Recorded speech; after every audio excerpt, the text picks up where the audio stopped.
Hi everyone, just going to do a really short review on the Ironmaster Hyper Core extension.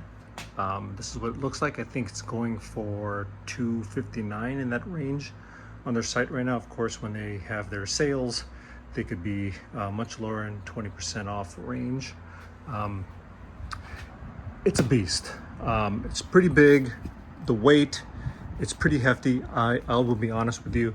I'm doing this review because I'm putting in some mats on the floor and I moved this out of the way, but otherwise it's pretty much against the wall because it's just A, difficult for me to get to, B, in my small space, very difficult to put into place, and the benefit being able to do some back exercises that I can't typically do with my other machines and attachments.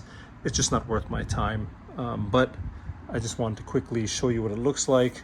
It's bulky. It doesn't really fit in the accessory tree because I have that full, as you can see.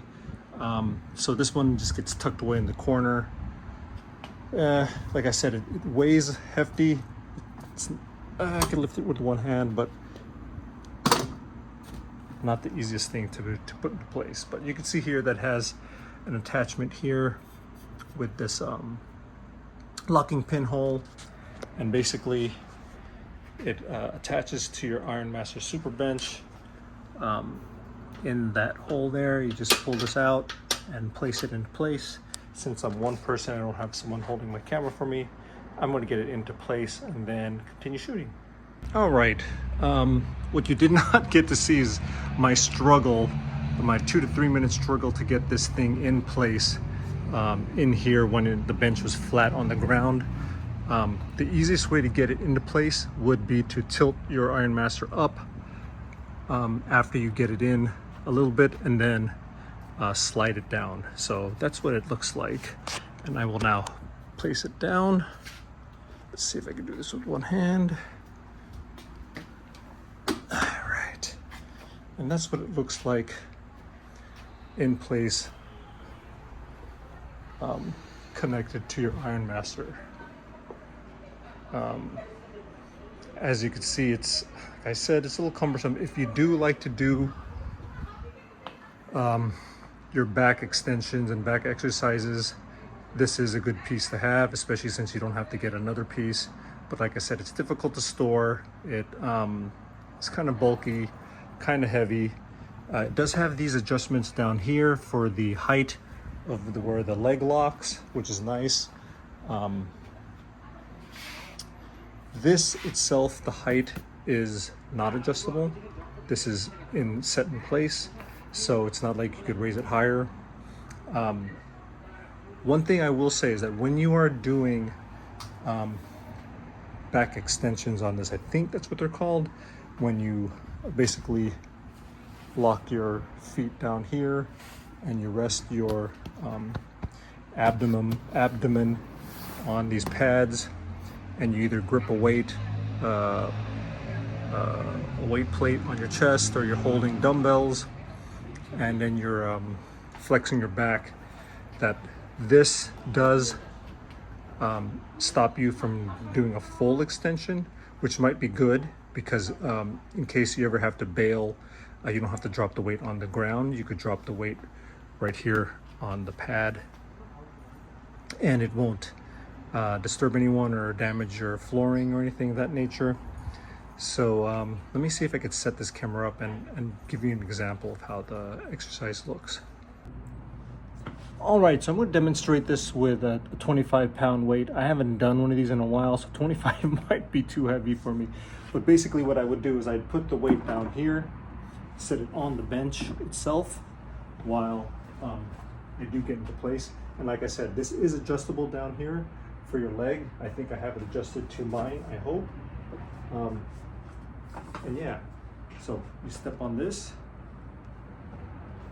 you lean your hips. Earlier I said your abs, but it really should be the hip because that's where you want to hinge. And then I just take the weight. So it's really nice to have the bench at this height so I can actually pick up a weight, go heavier, have the weight accessible rather than having to pick it up off the floor or carry it into place. And then yeah, just grab the weight, hug it, and do your extensions. Like I had mentioned, if you're taller, you may have a problem with hitting this bench, but the way I have it height adjusted, it's not an issue. I will say this, that putting the weight down, the width of these bars, if you're a wider, stockier kind of person, that may get in the way when you're holding a weight plate. Like right now, my elbows touch and they could scrape. You can see here as my shirt gets stuck there. So you may want to hug it closer or hug a dumbbell, which would help. But yeah, typically do this for my back extensions. You can turn over and then lock your legs using this, and then do reverse back extensions or ab workout. But when you have some of the other attachments, some of the other attachments are much better for ab workout, and I could show those if I haven't already made a video on that. If you go to the site, it shows you a bunch of different exercises you could do. This one has a lady upside down where her legs are up here and she's gripping this with her hands. I would never attempt such an exercise, but yeah, that should give you a little idea if this is worth your 250 or so bucks. For me personally, if I could go back in time, I would have saved the money. But yeah, it's a good attachment to have if you are really keen on your lower back exercises, especially back extensions. You can use it, like I said, for ab exercises. You could also stagger your legs and do like these oblique type exercises, which is pretty cool. Like I said, I could get all those exercises using some of my other equipment. But yeah, I hope that gives you an idea of how this attachment works. Now the challenge of taking it off.